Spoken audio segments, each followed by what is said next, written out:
another review room tutorial. Today we're going to continue the discussion and follow up where we left off. Last time we mentioned that we assigned two separate applications to this reviewer and one application to this reviewer, and we did that by using the assignments interface located on the top left over here. So when we actually assumed the role of that particular reviewer, we saw that that reviewer wasn't actually able to see anything, which was quite concerning because we had assigned two people to that particular application. Now the question is, what can we do in order for this reviewer to actually see something? Well, the truth is that the reason that the reviewer was not able to see something has to do with the design of our competition. So let's go back to the design competition section over here, and when I click on it, what you're going to see is a design of our competition and how we set things up. Essentially, in the first round, what happens is it's called the application round, and if you look at it, we have tasks for a global applicants group, we have tasks for a local applicants group, and we even have tasks for recommenders.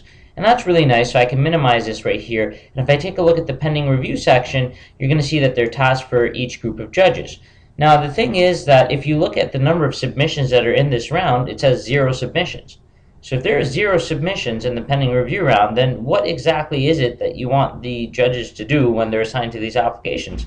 Well, clearly there's nothing for them to do, and therefore they don't see anything when you actually go in and assume the role. So the way to deal with that is you just click on the Manage option over here, and then what you can do is you can click on the Global Applicants, which is the group that we were dealing with. And when I click on that, you're going to see 2 submissions. And as you notice, that both of them are in the first round, the application round. So at this point in time, what you can do is you can select these 2 applications and then move them to the pending review round.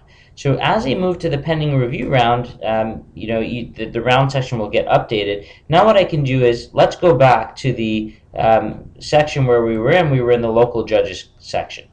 So in the local judges section, now what we're going to see is the judges actually are still assigned to those 2 applications, but now what we're going to do is we're going to assume the role of that same judge, and let's see what happens. So as I assume the role, something interesting is going to happen, which is I'm going to actually see content from those applications. And the reason for that is, well, these 2 applications are now in the pending review round, and therefore, because as a judge I have a task in this round, these applications actually show up. Now, the first one is this application, the second one is this application. Now the thing is that if I click on see reference material for this first application, I can see all the content that this person has uploaded, and then I can hide the reference material. However, you'll notice that this particular submission doesn't actually have a see reference material link, and the reason for that is this submission has not actually submitted any material, so there's nothing for you to see.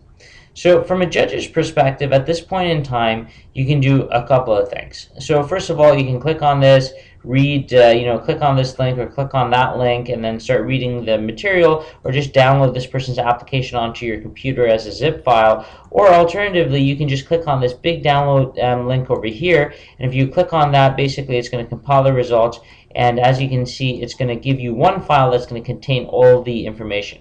Now, one of the comments that we get all the time is, well, my judges aren't going to be technically savvy, so an online system might not be the best idea.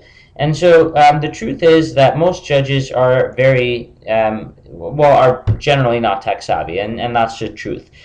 So most judges, what they end up doing is they just click on this download button, they get their downloaded file, they open it, they take a look at the applications, they either read them as a PDF, and most of the time they just print everything, right? And that's fine. That's the way judges operate. So they can just basically print everything, and then when they're done with their reading, then they can come back into the online application, click on the ranking task that's relevant, and when they click on the ranking task, they're going to see the content of that ranking task. And this is a form that we put together before. And what I'll do is I'll just go ahead and answer it. And as I do, scroll to the bottom and press submit. And as I press submit, essentially it's going to take the responses, then I can return back to my account.